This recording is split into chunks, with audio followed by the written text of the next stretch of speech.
Hello and welcome from me, David Foster. Sudan is a country undergoing huge change. After last year's coup, it's in the middle of a transition to democracy. And former leader Omar al-Bashir is due back on trial this week. Elections promised for 2 years' time. Another big decision is also ahead, whether Sudan should befriend Israel. Is it possible? This is Roundtable.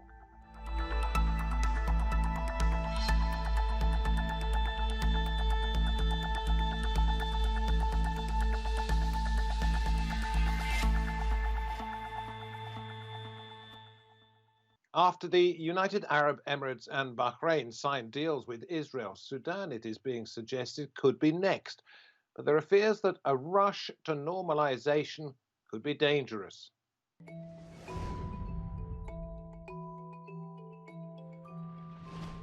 The US is pushing for Sudan to follow the United Arab Emirates and Bahrain in making friends with Israel, or to use a diplomatic term, normalise ties.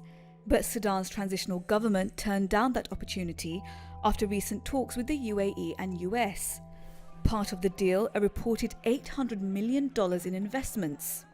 Khartoum apparently wants $3 to $4 billion worth of assistance to tackle surging inflation and the plummeting value of the Sudanese pound in exchange for ties with Israel. And reports suggest another incentive was being offered to Sudan, removal from the US's state sponsors of terrorism list.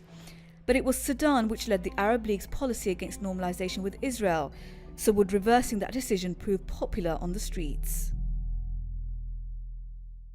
Very pleased to say that we can welcome back to the Roundtable in London Dr. Allam Ahmed, Director of the Middle Eastern Knowledge Institute. We travel to Khartoum, capital of SUDAN Next, and welcome Kholood, Khair, Managing Partner of Insight Strategy Partners, that is a think tank, and then to Washington, D.C., East Coast of the USA, and Cameron Hudson is their Senior Fellow at the Atlantic Council, formerly Chief of Staff at the Office of the U.S. State Department, Envoy to Sudan. That was under George W. Bush and Barack Obama. Jolly good to have you with us. Let me come to you, Kholood, first of all, primarily because you happen to be in the Sudanese capital, and ask you whether you think a lot of the talk that's been going around in the last few weeks is being borne out by events, that Sudan could be the next country to embrace Israel? I think, certainly the discussion, I think, has brought about the need for normalization rather than an organic kind of move towards organization that brought about the conversation. And this is very much linked to the fact that, the timeline of this doesn't really suit Sudan at the moment. There are certainly, it seems as if the Abraham Accords are more of a security pact between states, and Sudan is trying to transition out of being a security state and towards democratization. So this isn't really congruent with the general move in the country towards a different state of governance. The timeline is very much linked to, I think, goings on in the US and in Israel, where the heads of state there, and we have to remember this doesn't really feel like a peace agreement between nations, but rather a pact between heads of state. And those heads of states are in a rush to, get together their political cachet and really try and leverage something out of this deal. That, unfortunately, is not the case for Hamdok, and so he now feels very much pressured and pressed to do this. But it's not something that's in his mandate, he says, but certainly not something that's in his sphere of priorities, I think, at the moment, which is why we get this sense. It's a rumour mill, if you like, but perhaps something is going on. I'm going to bring up some words of Haadi Badawi Sadiq, former Sudan Foreign Ministry spokesman. This was in August of this year. I say former because he was sacked as the spokesman immediately after saying these words. Sudan aspires towards a peace agreement with Israel, a relationship of equals built upon Khartoum's interest. There's no reason for the enmity to continue. We do not deny the communication between the two countries. Allam, so he's saying it's going on. Yes, he was saying that. And I think part of him being asked to leave that particular job with the Ministry of Foreign Affairs, because his performance, the way he was talking, does not at all represent a good caliber from such an important ministry. He's the Foreign Office, and he should really be more articulate and more professional than what he displayed.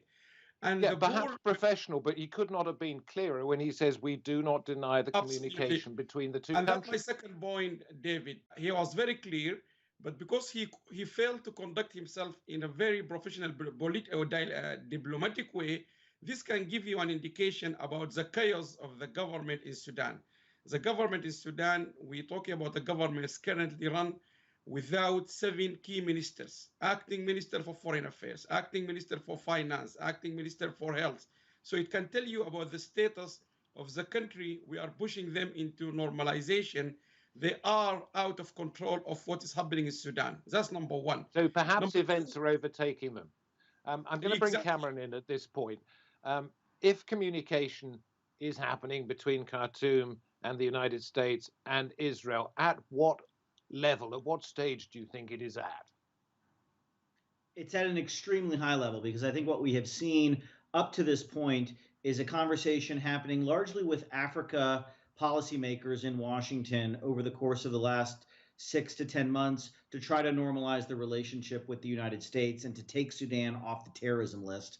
And I think what we've seen in the last month or so is really this policy elevated up to the level of the Secretary of State and perhaps even some close officials around President Trump in the White House, who have decided that, for, I think, largely political reasons in the United States related to our own election process, that they want to see more Arab states signed on to the Abraham Accords and to their Middle East peace plan to achieve one more victory in the foreign policy space before the election. And so we've seen a very small circle of very close advisors to Pompeo and the president who've been driving this, and frankly have been, I think, putting to the side a lot of the expertise that we have in our government, who understand just how sensitive a decision this is to the Sudanese, and who understand the mood of the Sudanese street, the political atmosphere in Sudan right now. I think the people who are driving this process from Washington are largely ignorant of those facts right now.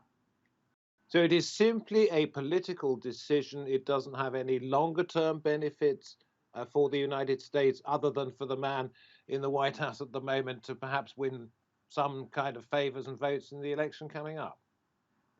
Well, I think that there are some long-term benefits largely for Israel and Sudan, but not so much for the United States. I think that the United States is doing this for the personal benefit of Trump's foreign policy. Obviously, part of that foreign policy is to create a ring of friendly Arab states to their greatest ally, Israel, right now. And so I think there is a benefit to the president in that respect. I think it is largely electoral right now, but I don't think that the benefits to Sudan are none. I think there are some very positive benefits that could come from such a relationship, but it has to be weighed against the costs of achieving that at a time when diplomatic relations with Israel shouldn't be and are not the priority in Sudan. The priority has to be stabilizing the economy.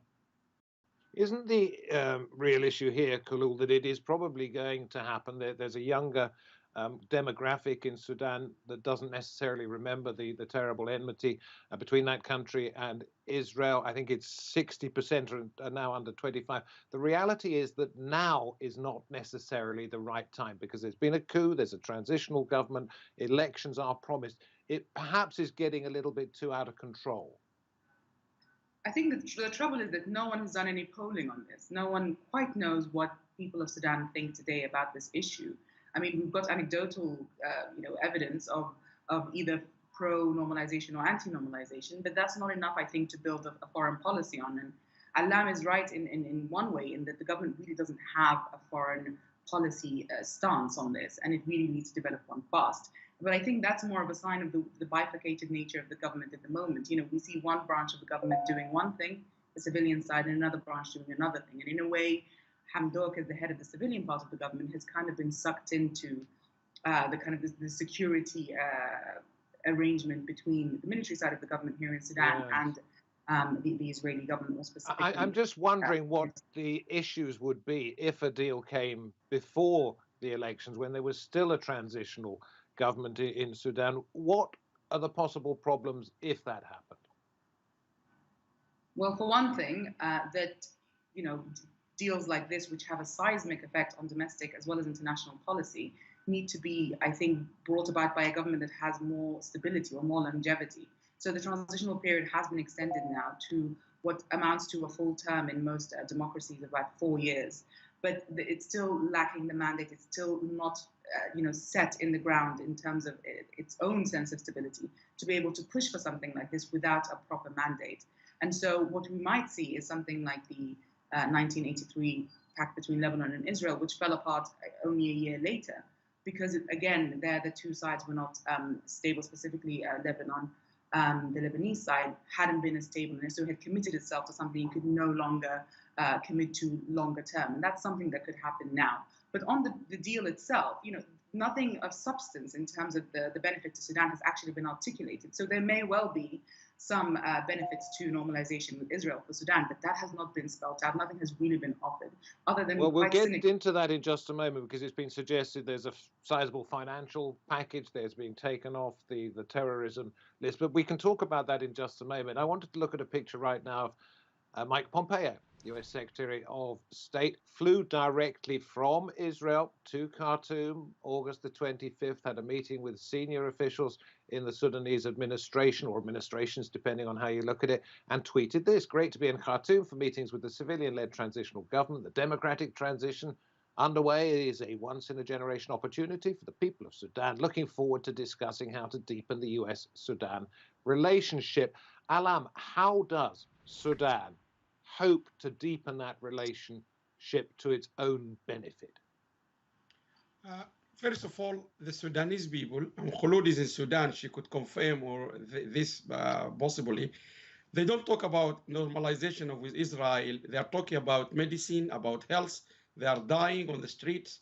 They are talking about still the former regime in control, partially or to some extent the military. They are talking about kids now in prisons. They're talking about food. They're talking about water, bombarding them with flooding. The last thing they talk about in their domestic talk is about Israel. That's number one. Number two. But perhaps they won't get all of this aid with the United States unless a deal is done with exactly. Israel. Now, this is something people, they try to promote that. But I have always argued, if America want to sign out Sudan out of that terrorism list, they could have done it 9 or 10 months ago, because they knew 100% the Sudanese people are innocent of all the previous terrorism behavior of the previous regime.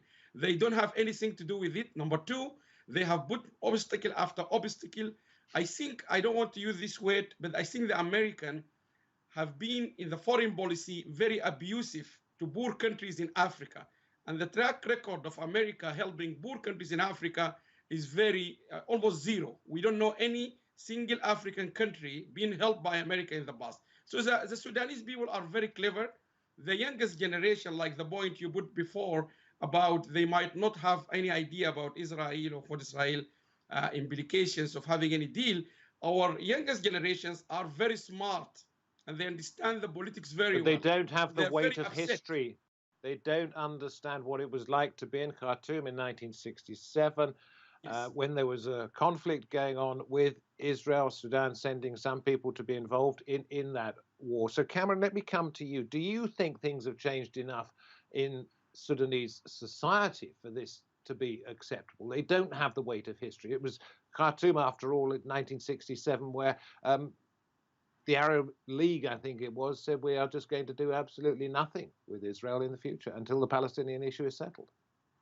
Sure. Well, listen, I think I have to acknowledge that I'm not well placed to comment on the mood of the Sudanese street. I'm not Sudanese. I don't live in Sudan. But I tend to agree with my co-panelists here that I think that the priority in Sudan right now, and from what I've heard from speaking to the government ministers who were there in Abu Dhabi last week trying to negotiate this deal, is essentially that anything that doesn't put food on the table, medicine in the clinic, and money in the bank is a wasted energy right now. That's the priority for this government and for the country. And so anything that prioritizes relationship building over the basic needs of the Sudanese people is probably misplaced and misprioritized. And I think that's the truth of the matter right now. Kholood, let me ask you about events, 23 years ago, the bombings in Tanzania and in Kenya, because part of a deal that the US is said to be pushing is that Sudan would have to pay compensation for those bombings there. Is that at all likely? I think it's a must now, is what it sounds like. I think it does very much feel unfair. I think that's something that I've heard quite often, that Sudan has to be forced to pay for the sins of the previous regime to the tune of $330 million, which it currently doesn't have and can ill afford at a time when the economy is in such a poor state. But I think Sudan will have to pay it, because even though we've seen some walking back of the linking of precision from the state sponsor of terrorists and normalization with Israel, I think there seems to be an implicit link there between the two. And so, in order for Sudan to, get itself seemingly out of this mess, it feels it has no choice but to pay for the 330 million, even though it can't afford it. Now, what impact that will have, I think, between Sudanese and American relations is yet to be seen. But I think it certainly undermines those relations, especially because even in the U.S., there are issues with for example, Democratic congressmen who are against this, because the way that the settlement has been values American lives over Tanzanian and Kenyan lives. So we're seeing these kind of unfairness, I think, is a threat. Yeah. But it may be a condition. It may be a condition. Sorry to cut you a little bit short, but Allam, let me come to you. It may be a condition to get off the list of terrorist countries. I'm going to put this up on screen. Eric Reeves, he's a Sudan expert at Smith College in Massachusetts. Sudanese leaders desperate to get off that list of countries sponsoring terrorism, even if it means annoying some Islamist allies. With the economy in such a bad shape, they're doing everything they can. So would Sudan potentially be upsetting an awful lot of Islamist allies if it did a deal that got it off the terrorism list, got it some money for its economy, and got it to have some kind of relationship, normalization, if you like, with Israel? I think the implications are serious, and the problem is all people now, they have very little coming out of the prime minister office or mouth or the government. We don't know what is in their mind. We don't know what they're doing when they're meeting in these tables or round tables in Abu Dhabi or in the US. I think I disagree slightly with Kholood, because I think there is many other options for Sudan to resolve its financial crisis. Number one, Sudan should have long time left the discussion with the US, because the US discussion is going nowhere. Sudan has not used influential and articulated ministers. I mean, in Abu Dhabi last 2 or 3 weeks, the Minister of Justice went with the head of the Supreme Council. It shouldn't be the Minister of Justice who doing the bargaining and the negotiation. It should be someone with negotiation skills. A Ministry of Justice has no skills to deal with bargaining and discussion. Number three, many people said that, and I think that could be a line of recovery for Sudan. Sudan should give its back to America and should consider other strategic options, such as China. China is very keen on Sudan, and the most annoying thing for America to take Sudan seriously if Sudan really give its back to America and go towards China. Secondly, Sudan should really sit down at the table with countries like Saudi Arabia and UAE and negotiate a better future strategic development strategies. We are very strategic partner. We could be the best strategic partner for United Arab Emirates, not for war or not for normalization with Israel, but we do hold lots of keys. Perhaps a step towards that is by normalizing relations with Israel, as the United Arab Emirates has done recently. Cameron, let me ask you this one. Turn it around slightly, if you like, and say, we've been talking about what's in it for Sudan. What is in it for Israel to have one ally, well, one enemy becoming an ally after another? Sure. Well, I think for Israel, it is driven by security interests. Sudan has, I think, for more than a generation, been one of the strongest supporters for the Palestinian cause, not just from a political sense, but from a real security sense. There have been weapons smuggling routes coming from Sudan up the Red Sea into the Gaza Strip for years. And as recently as a decade ago, Israeli fighter jets were bombing targets inside of Sudan. So very clearly, Israel recognizes a potential security threat from a lot of the ungoverned spaces and the smuggling groups going through northern Sudan. So it sees very much a reason to cooperate with what they see as a much more compliant security force inside Sudan now that Bashir is gone.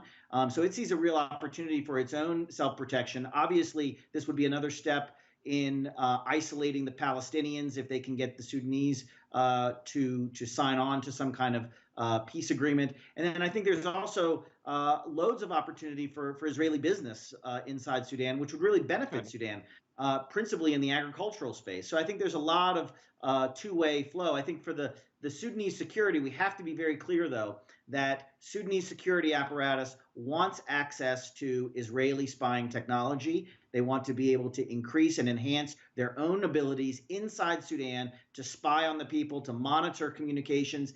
Israel is the key to getting that software and hardware and capability. And so I think you're going to see the security forces benefiting much more than the civilian side, at least in the short term, from a deal like this. Very, very interesting. Thank you. Thank you very much indeed. Allam, I'm going to come to you in just a moment and then leave the description of Sudan 2020 to Kholood, who happens to be there. And I want to ask you, Allam, if I may, the democratization process, the democratic process is probably a better way of putting it, in Sudan is underway. The trial continues of Omar al-Bashir, resumes in the next few days, one understands. There are elections promised. How is Sudan managing the path from dictatorship, if you like, to a normal member of the international community? David, this is a key question. It should have been asked first, but I know you are a smart person. This is a key question. The problem of Sudan is really the real transition from dictatorship behavior mindset to real democratic, if you like, new life or new phase. Unfortunately, the speed is very slow, and more seriously, we see and we witness and lots of conflict, lots of people are. The Prime Minister Hamdok, unfortunately, he could have done much more with the huge support he received from the nation, inside and outside, but unfortunately he's starting to lose most of that support. It is deteriorating. People are now marching the street against him. Prime Minister Hamdok failed to control a fragile situation. We expected him with expertise to manage that. We unfortunately also been let down by the professionals. We've been let down by political parties. I think the whole nation now in Sudan are not losing hope in becoming a democratic country, enjoying if you like, the fresh air of democracy, but they're losing hope in the current arrangement, the transition arrangement. Many problems yet to be solved, not least of which is whether, in fact, to continue possible talks about normalization with Israel. Kholood, let me come to you first of all and talk about some of the issues that Allam has raised there. Is there an air of optimism in Khartoum? I think there certainly was an air of optimism in Sudan, we should say. We must focus on the rest of the country as well, but that's very quickly dwindling. Some of the reasons for that are directly linked to the way that the government has been handling the transition, and by the government I mean both sides of the government. And some of those are linked to global events such as the coronavirus pandemic, as well as the global depression that looks likely to continue. And so, Sudan, I think, started off on a lot of optimism, but not very much planning. And I think that's been the key to its downfall. A lot of the people who make up the government, I would disagree with Dr. Allam. I wouldn't call them incompetent or unprofessional, but I would certainly say that they are untested in the field of government. You have a lot of people who came from international organizations or the aid sector, or even the private sector. And that means is there any choice other than is there any choice other than to have these people? I mean, could there be a different way of going? I think the pact that was struck in August of last year has kind of stymied, I think, any ability to see beyond this hybridized government. And we were also undermined by this soft landing approach that was very much pushed for at the beginning of the transition phase. So people have started to call increasingly for a change in government, a change in ministers. But changing individuals doesn't really change the structure, and I think that's one of the key challenges that we have. The structural changes need to take place all over the country, and I think regardless of who you get in as personalities, as ministers, as key leaders, as long as that structural work doesn't take place, we will still continue to have the same problems. Just a quick one, very quick one, if you would. The future, though, looks brighter than the last 20 years in Sudan? I think that's a question that the rest of the world will also find very difficult to answer in their own context, given the months that we've had to live through. But certainly, I think the fact that even the incremental changes that have taken place since the downfall of Bashir and since the downfall of his government, because we have to remember it's not just he that was to blame for the goings on in the past 30 years. I think just that space that has been created to be able to change. Some change is better than none. Yes. Listen, I'm sorry, I have to wind it up. Thank you very much indeed for taking part, and wherever you happen to be watching this, thank you for taking the time to do so. From me, David Foster, until next time. Bye-bye.